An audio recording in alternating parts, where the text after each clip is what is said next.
Bonsoir et merci de nous ouvrir vos portes pour passer un temps de louange et d'étude de la Bible ensemble. On s'installe confortablement, Bon Sabbat chez vous commence maintenant.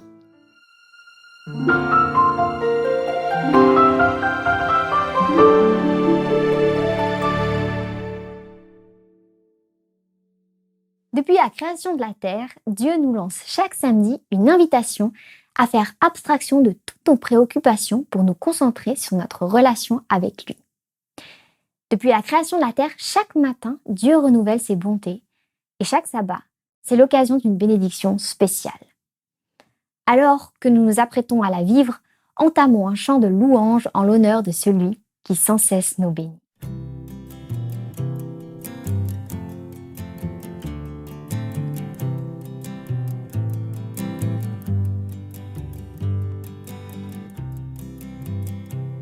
Tel que je suis sans rien en moi, sinon ton sang versé pour moi, et ta voix qui m'appelle à toi, agneau de Dieu, je viens, tel que je suis bien vacillant.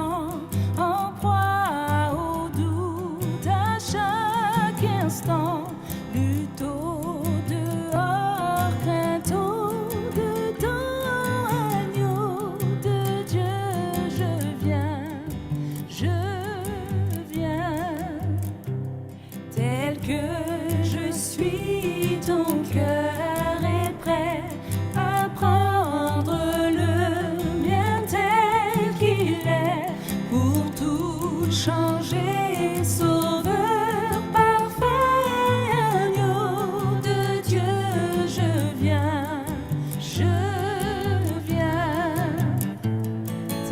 Que je suis ton grand amour, à tout pardonner sans retour. Je veux être à toi dès ce jour, agneau de Dieu, je viens.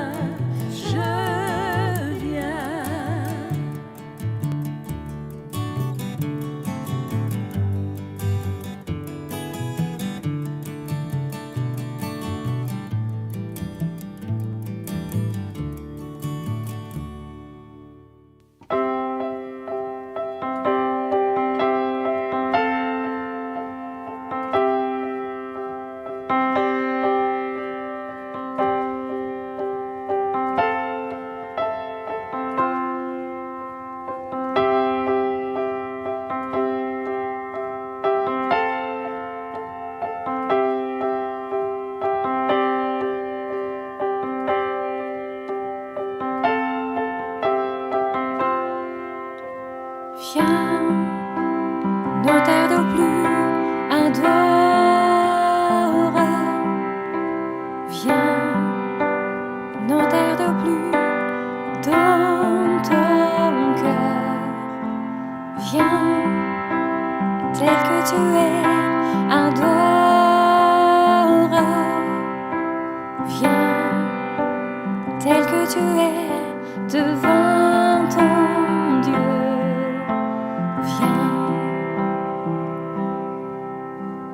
Un jour toute langue dira tu es Dieu, un jour tout genou fléchira, mais le vrai trésor est pour ceux qui t'ont choisi dès aujourd'hui.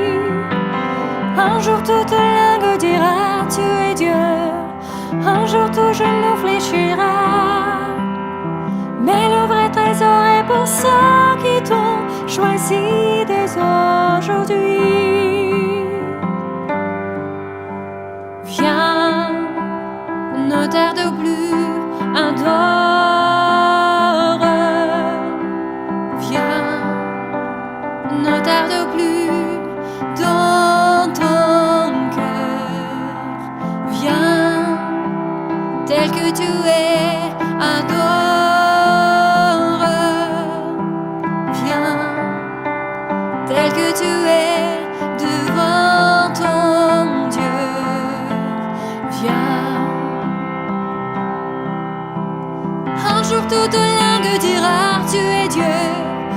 jour tout genou fléchira. Mais le vrai trésor est pour ceux qui t'ont choisi dès aujourd'hui. Un jour toute langue dira tu es Dieu. Un jour tout genou fléchira.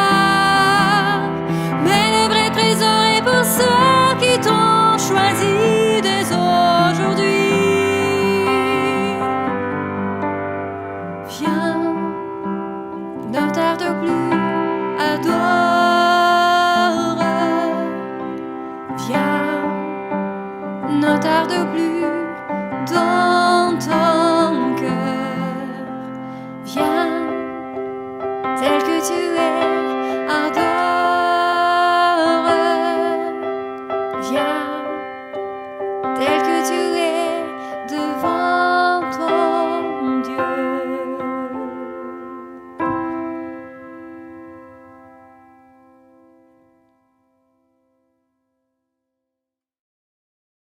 Il y a des passages dans la Bible qui sont très familiers aux chrétiens. Parmi eux, le psaume 23, Jean 3, verset 16, les béatitudes dans l'évangile de Matthieu ou le Notre Père. On peut parfois se demander si nous avons encore des choses à apprendre de ces textes. Ce soir, nous allons entendre un message sur la très fameuse parabole du Fils prodigue. Si elle vous paraît très familière, vous pouvez encore en découvrir de nouveaux aspects. Écoutez bien. C'est avec plaisir que nous sommes ici pour ce début de sabbat, pour réfléchir sur un point très intéressant de la Bible, qui particulièrement j'apprécie, la parabole du Fils prodigue. Cette parabole n'apparaît que dans les livres de Luc, et cette parabole est véritablement riche. On pourrait l'analyser sur plusieurs angles, mais bien évidemment, nous devons choisir un point ou deux aujourd'hui pour notre réflexion. Et c'est ce que nous allons faire. Nous allons avoir à la fin la possibilité, vous pouvez consulter plusieurs versets bibliques ou pendant que j'ai fait la présentation pour bien suivre ces points clés que nous allons relever ici. Il s'agit de 2 points. Les premiers, et ces 2 points, ils correspondent aux 2 enfants de la parabole. On va lire la parabole tout à l'heure, parce que même si elle est connue, je pense que la parole de Dieu, lorsqu'elle est présentée en détail, chaque mot compte pour la réflexion et l'inspiration. Pour résumer, Jésus raconte une parabole d'un père qui avait 2 enfants. Le plus jeune dit « Papa, je veux la part de mon héritage. » Et voilà. Et le père partage entre les 2 fils, même l'aîné qui n'a pas demandé, il donne aussi sa part. Les plus jeunes part, dépense tout rapidement, tombe dans la misère, réfléchit et revient à la maison. Le père fait une fête incroyable. L'aîné n'est pas content parce qu'il est resté à la maison tout le temps en train de travailler. Et son frère arrive et son père, c'est comme s'il aimait plus encore que lui. Et le père essaye de les raisonner, mais la parabole finit comme cela. Pourtant, 2 enfants, un qui n'est pas content et part, et un autre qui n'est pas content et qui reste. Et c'est sur ces 2 angles que nous allons réfléchir aujourd'hui. D'abord, pour l'enfant qui sort, qui part, il revient. Il a dépensé tout son argent, tout l'héritage, tout ce que son père avait travaillé, qu'il lui a donné, il dépense tout dans la débauche. C'est ce que dit la Bible. Il revient. Et il est bien reçu. Le père ne fait aucun reproche. Il est habillé avec les meilleurs vêtements, l'anneau, collier, fête. Aucun reproche, comme si rien n'était. Cela nous montre que, quels que soient nos choix dans la vie, bien sûr que Dieu voulait que nous soyons toujours au plus près de lui avec des bons choix, mais ce n'est pas toujours facile. Il y en a qui étaient jeunes, qui ne connaissaient même pas bien Dieu, ses voies, les parents n'ont pas éduqué comme il fallait. Il y a tellement de paramètres dans la vie.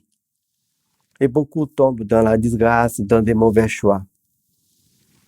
Et plusieurs fois, les gens disent, je lui avais dit, ah, on m'avait dit.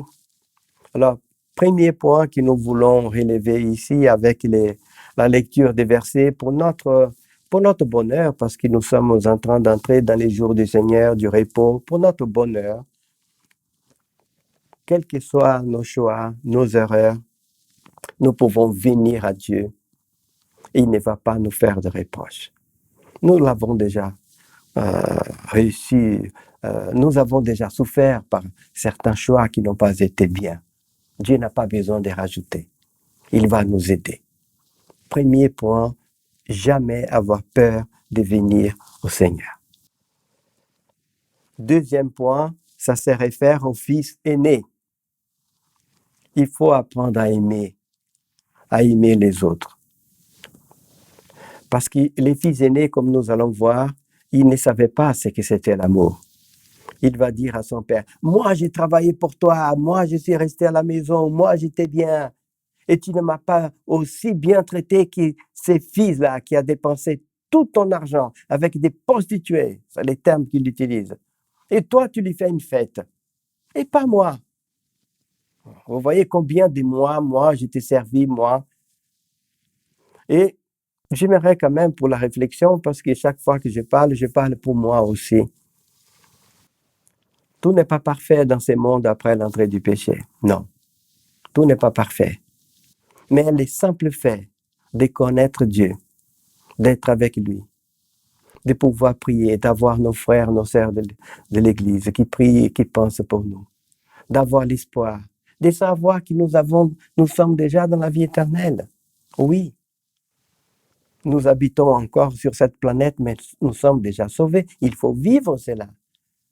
Je sais que ce n'est pas toujours facile, mais avec les yeux de la foi, il faut penser à cela. Je connais Dieu, le créateur de l'univers. Wow, je peux parler avec lui là maintenant si je veux. Alors que je ne peux même pas parler au président de la République, au président du Conseil fédéral, je ne sais pas, mais avec Dieu, tout de suite. Il est là à côté de moi. Les fils aînés ne se rendaient pas compte qu'il vivait déjà dans la maison de son père, qu'il avait même réussi déjà l'héritage et même les doubles. Il avait réussi les doubles de son frère parce qu'il était l'aîné. Lorsque le plus jeune a demandé de l'argent pour partir, la Bible dit que le père partagea entre les deux ses biens. Il a donné la partie au plus jeune et les doubles de tout ce qu'il est plus jeune a réussi, il a donné à l'aîné parce que c'était la loi de l'Ancien Testament, la loi dans les mondes bibliques.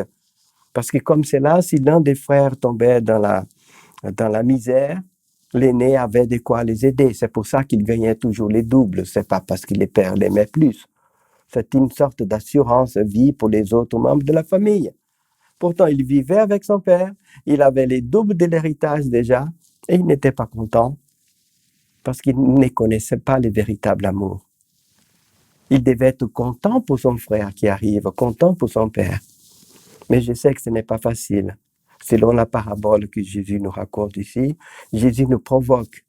Il va même dire que le jeune arrive, le père fait la fête, tue le veau gras, appelle les voisins, les gens pour la fête, commence à danser la musique. Et il n'invite même pas, n'envoie même pas un messager dire à son fils aîné, viens vite, ton frère est arrivé, on va commencer la fête. Il commence la fête sans son fils aîné. Et la Bible dit que c'est lorsque le fils aîné arrive qu'il entend la musique, les danses, la joie. Il dit, mais il appelle un employé, il dit, qu'est-ce que se passe là? Il dit, c'est ton frère qui est arrivé et ton papa fait une fête incroyable parce qu'il est content. C'est dur. Qui pourrait accepter cela? Qui parmi nous serait content? Il aurait dit, ah papa, je suis content pour toi. Tous les jours, je te voyais que tu regardais triste la rue, les chemins, est-ce que mon fils va revenir? Aujourd'hui, il est là. Je suis content pour toi. Ça serait un amour parfait. Et c'est ça que Jésus nous invite. À être parfait dans l'amour. Bien sûr qu'on ne peut pas atteindre cela dans ce monde avec même si Jésus nous a donné déjà la vie éternelle, mais tant que notre nature n'est pas changée, mais c'est un appel que Dieu nous fait pour améliorer chaque jour davantage. L'idéal dans la pensée de Jésus, c'est que ses fils aînés disent « Ah papa, je suis content pour toi. C'est vrai que tu n'as jamais fait une fête aussi grande pour moi, mais alors, j'étais avec toi. J'avais les doubles de l'héritage, j'avais tous les plaisirs déjà d'être avec toi. C'est pas les plus importants. Les plus importants, tu as raison d'avoir fait cette fête. Tu as raison, papa. » C'est ça l'idéal que Jésus voulait. Alors, cette parabole est tellement riche que je veux quand même vous la lire et soulever quelques points. Mais restons sur ces 2 points. Revenons à Dieu. Quelles que soient nos bêtises, nos erreurs, Dieu est amour. Il nous reçoit. Il veut faire le maximum pour notre bonheur. Ça, c'est les fils les plus jeunes. Et pour l'aîné, nous qui restons avec le Seigneur, essayons d'être contents avec les bonheurs des autres, même si les bonheurs des autres dépassent les miens. Même si Dieu a béni plus encore les autres que moi. Soyons contents pour les autres. De toute façon, nous avons le Seigneur aussi avec nous. Faisons-lui confiance. Alors, je vais lire cette parabole que vous pourrez la suivre avec les versets. Elle se trouve en Luc 15, à partir du verset 11 jusqu'au 32. Mais avant, pour comprendre les contextes, qu'est-ce qui se passe? C'est intéressant, versets 1 à 3 dit les suivants. Tous les publicains et les gens de mauvaise vie s'approchaient de Jésus pour l'entendre. Et les pharisiens, les scribes, murmuraient disant, « Cet homme accueille des gens de mauvaise vie et mange avec eux. » Et là, Jésus va commencer à raconter 3 paraboles pour dire, et arrêtez avec ça. Pourtant, avec la lecture après, concentrez-vous bien parce que nous avons ici les 2 enfants. Les publicains, qui étaient les collecteurs d'impôts pour les Romains, qui étaient haïs par les Juifs, on ne voulait pas les fréquenter, et des gens de mauvaise vie, des gens qui ne vivaient pas selon la norme de l'Église de l'époque, ils s'approchaient, ils cherchaient Jésus. Ça représente les fils les plus jeunes, qui est parti, qui étaient dans la mauvaise vie. Mais lui, il s'approchait du Père, il est venu vers son Père. Et l'autre groupe, les pharisiens, les scribes, ceux qui sont là, aujourd'hui, ce seraient les pasteurs, des professeurs de théologie et scribes, c'est des gens de haut niveau spirituel, murmuraient, ils n'étaient pas contents. Jésus avec ces gens-là. Vous voyez, c'est les fils qui restent à la maison, qui semblent bien, qui n'ont pas de mauvaise vie, mais qui n'a pas l'amour dans son cœur. Il n'est pas content de voir Jésus aider les autres. Et Jésus va raconter 3 paraboles. La première, c'est la parabole de l'homme qui perd une brebis. Il a 100 brebis, il manque une, il laisse les 99. La Bible dit, Jésus dit au désert. Voilà, peut-être toute seule, au désert, dans les dangers. Et va chercher la seule qui manque.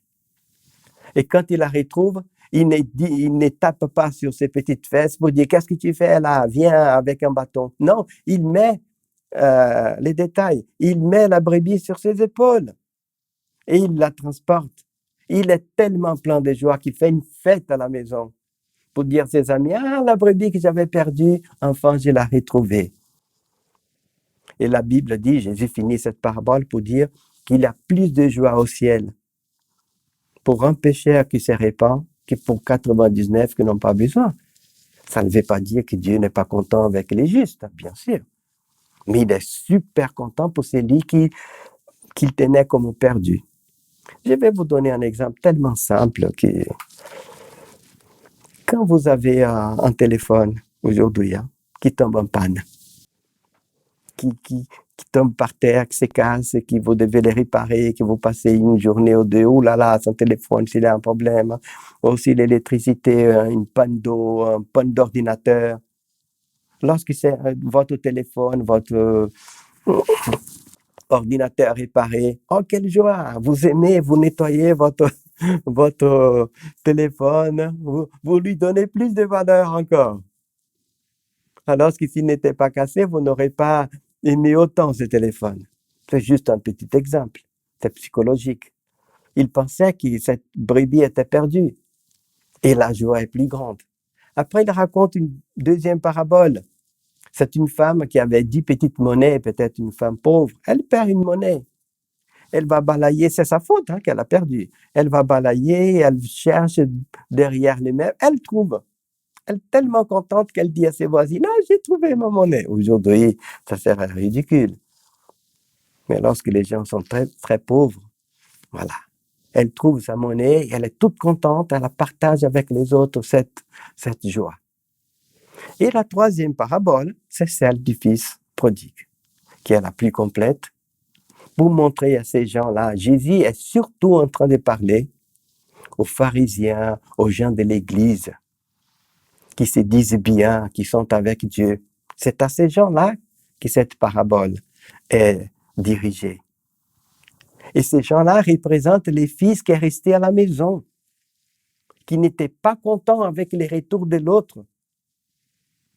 Ils pensaient que Dieu devait même les punir. Alors qu'ils sont tellement bien reçus. Ce que ces gens oublient, c'est que lorsque cet enfant rentre, il n'a plus d'héritage. Il est humilié. Il est peut-être malade. Avec ces débauches-là, peut-être qu'il a attrapé une maladie. Il va dépendre maintenant de son frère. Son frère n'est pas content non plus parce que maintenant, c'est son frère qui doit l'aider. Parce que son frère a gagné les doubles de l'héritage, maintenant il va devoir aider son frère. Et c'est ça qu'il oublie. L'aîné, il a tout. Il a son papa, il a tout, l'héritage. Et l'autre, il est rentré, il est bien reçu, mais quand on quitte le Seigneur pour plusieurs années, ou quand on ne les connaît pas, qu'on va les connaître très tard, on a fait des choix sans lui, des choix importants, professionnels, de mariage, d'éducation d'enfants, combien de choix sans Dieu, et après la vie est compliquée. Les gens rentrent avec le Seigneur, c'est là qu'il faut les épauler, c'est là qu'il faut les aider. Être content pour cela. Pourtant, après, vous pouvez continuer la réflexion. Pensez bien cette parabole qu'elle est racontée à ceux qui sont restés, à ceux qui sont là, qui se trouvent bien et qui nous devons être contents. Alors, je vais la lire rapidement. Il dit encore, un homme avait 2 fils. Le plus jeune dit à son père, « Mon père, donne-moi, voilà, moi, la part du bien qui me doit revenir. » Et le père leur partagea son bien. Vous voyez, le père a donné à l'un et même à l'autre qui n'a pas demandé. Peu de jours après, le plus jeune fils, ayant tout ramassé, partit pour un pays éloigné, où il dissipa son bien, vivant dans la débauche. Les biens que son père avait travaillé pour cela. Continuons verset 14. Lorsqu'il est tout dépensé, une grande famine survint dans ce pays. Il commença à se trouver dans les besoins.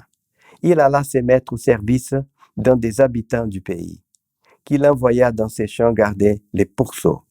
Il aurait bien voulu se rassasier des carouges qui mangeaient les pourceaux, mais personne ne lui en donnait. Étant rentré en lui-même, il s'est dit, « Combien d'employés chez mon père ont du pain en abondance, et moi, je meurs de faim. » J'ai mis beaucoup les moi, ok, parenthèse. Jésus est en train de nous montrer ici que nous allons à lui, pas par amour, la plupart c'est par intérêt. Et Dieu joue les jeux. Les fils, ses fils, il ne va pas rentrer à la maison parce qu'il dit, « Ah, mon père est merveilleux, il m'aime, il est bon. » Jamais il ne dit ça. Il dit, c'est moi qui je suis dans les besoins, j'ai faim. Ah, je vais chez mon père. Je vais lui dire que j'ai péché, qu'il me traite comme un employé, mais il ne dit jamais, papa, je t'aime, tu es bien, j'ai reconnu. Rien. Et pourtant, Dieu, les pères les reçoit. Voilà, Dieu aussi montre notre égoïsme, mais il sait que nous sommes comme ça, malheureusement. Et on continue, verset 18. Je me lèverai, j'irai vers mon père, je lui dirai, mon père, j'ai péché contre le ciel et contre toi. Je ne suis plus digne d'être appelé ton fils. Traite-moi comme l'un de tes employés. Et il se leva et alla vers son père. Comme il était encore loin, son père le vit et fut ému de compassion et courut se jeter à son cou et le baisa. Le fils lui dit, mon père, j'ai péché contre le ciel et contre toi. Je ne suis plus digne d'être appelé ton fils. Et il ne va pas continuer, traite-moi comme un employé. Le père, il ne dit pas le reste de la phrase qu'il avait promis de dire au verset 19. Son papa voulait juste qu'il le reconnaisse. Mais Dieu veut notre humilité, pas notre humiliation. Il s'est humilié déjà. Papa, j'ai péché. On n'a pas besoin de ramper dedans. Qu'est-ce que le Père dit? Non, non, verset 22. Mais le Père, vous voyez que Jésus dit non, il coupe là. Dit à ses serviteurs, apportez vite la plus belle robe et la revêtez. Mettez-lui un anneau au doigt pour montrer que c'est mon fils et des souliers aux pieds. Amenez le veau gras et tuez-le. Mangeons et réjouissons-nous. Car mon fils que voici était mort, il est revenu à la vie, était perdu, il est retrouvé. Ils commencèrent à se réjouir. Comme celui qui avait perdu la brebis, comme la dame qui avait perdu la monnaie, il avait perdu son fils, il est revenu. Et le verset 25, pour moi, c'est le plus fort. Jésus est très provocateur là. Or, les fils aînés étaient dans les champs. Voilà, étaient dans les champs. Le père n'a pas dit, viens vite. Il n'a même pas pensé à lui. Lorsqu'il revint, s'approcha de la maison, il entendit la musique et les danses. Il appela un de ses serviteurs, lui demanda ce que c'était. Ses serviteurs lui dit, ton frère est de retour. Parce qu'il a retrouvé en bonne santé, ton père a tué les veau gras. Il s'est mis en colère et ne voulut pas entrer. Et après, vous voyez les versets 29, 30, il dit à son père, oui, je t'ai servi, tu ne m'as jamais donné un chevreau, et c'est pour ton fils qui a dépensé avec les prostituées que tu fais toute cette fête. Et le père finit pour dire, mon enfant, tu es toujours avec moi, et tout ce que j'ai est à toi. Mais il fallait bien s'égayer, se réjouir, parce que ton frère qui voici était mort, et qu'il est revenu à la vie, parce qu'il était perdu, il s'est retrouvé. Alors, que le Seigneur puisse nous aider, nous bénir. Il y a d'autres versets que vous pourrez consulter, surtout celui que Jésus dit, « Je vous donne un nouveau commandement. Aimez-vous les uns les autres. Si vous vous aimez, le monde va connaître que vous êtes mes disciples. » Nous pensons beaucoup à commandement quatrième, mais les commandements que Jésus a donnés, aimez-vous les uns les autres. C'est un commandement parce que ce n'est pas naturel. Et que nous puissions développer cela. Et aussi, lorsque Jésus a dit, soyez parfaits comme est parfait votre Père, être parfait comme Dieu, c'est impossible. Mais Jésus est en train de parler, vous allez voir dans les versets, à propos d'aimer ses ennemis, celui qui ne nous aime pas. Ça, c'est un don que nous devons demander à Dieu. Et que Dieu puisse nous bénir, que nous puissions être contents d'être déjà avec lui. Quelles que soient nos souffrances, nos difficultés, c'est vrai que ce n'est pas toujours facile. Mais essayons de nous rappeler, ah, mais je connais déjà le Seigneur. Mais oui, mais tu n'as pas tout, il manque ça, tu es au chômage, tu as un problème de famille, je ne sais pas quoi, ou de santé. Oui, c'est vrai, on n'est pas encore au ciel. Mais le simple fait que Dieu conduit ma vie, je lui fais confiance, c'est déjà le bonheur suprême. Que nous puissions avoir cette foi, voir cela par la foi dans les moments les plus difficiles. Je vous souhaite un bon sabbat, un bon repos. Merci pour votre attention.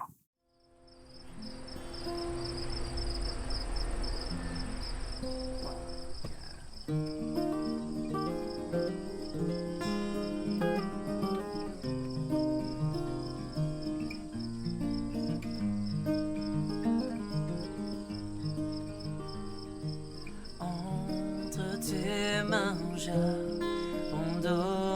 tout ce que j'appelle le mien. Oh, ne permets à personne Seigneur, d'en reprendre rien. Oui, prends tout, Seigneur. Oui, prends tout, Seigneur. Entre tes mains, j'abandonne tout avec bonheur.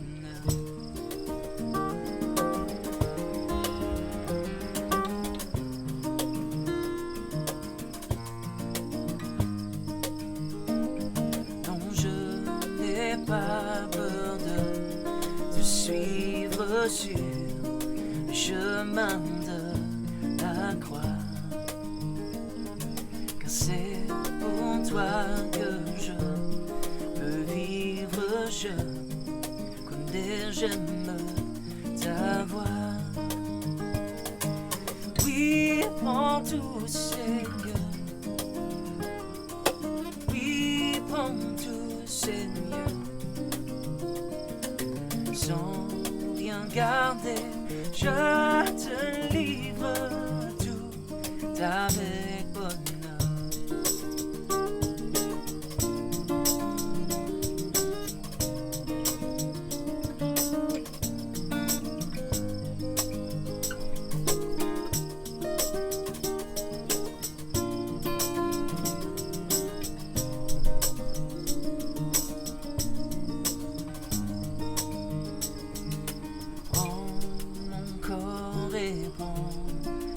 Âme, cœur, tout en moi soit à toi, que par ta divine flamme tout mal soit détruit en moi. Oui, prends tout, Seigneur. Oui, prends tout, Seigneur. Corps et prends mon âme, règne sur mon cœur. Oui, prends tout, Seigneur. Oui, prends tout, Seigneur. Oh, oh, oh. Entre tes mains, j'abandonne tout avec bonheur.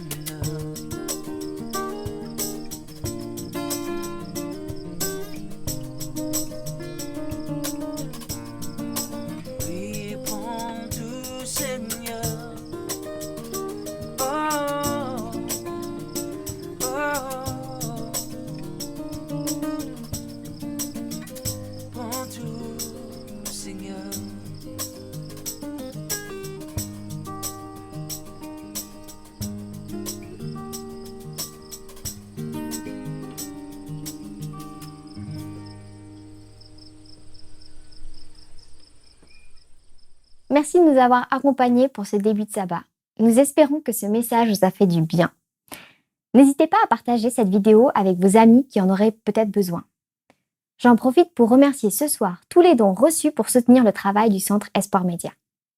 Si vous souhaitez vous aussi participer à cette mission, rendez-vous sur DonorBox via le lien qui s'affiche sur votre écran. Merci pour votre fidélité. On se retrouve bientôt pour un autre épisode de Sabbat ensemble. Et d'ici là, bon sabbat chez vous.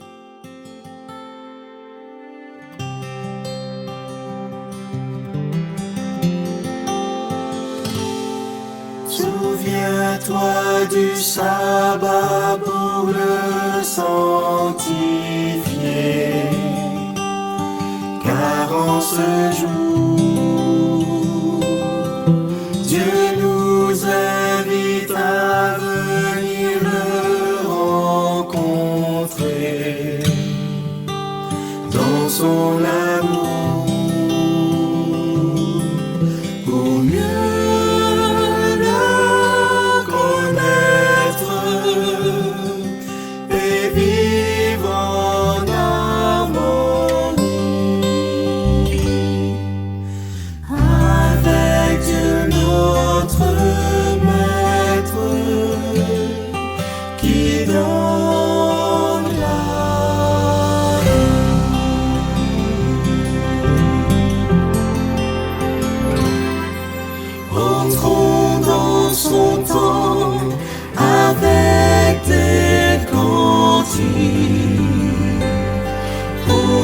l'adorer. Remplissons ce lieu de nos voix de musique pour le louer. Merci à notre Père pour le jour du sabbat, pour ce point de repère avec toi.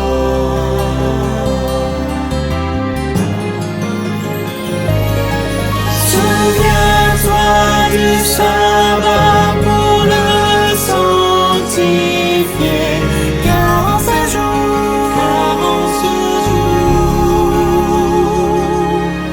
Dieu nous invite à venir le rencontrer dans son amour,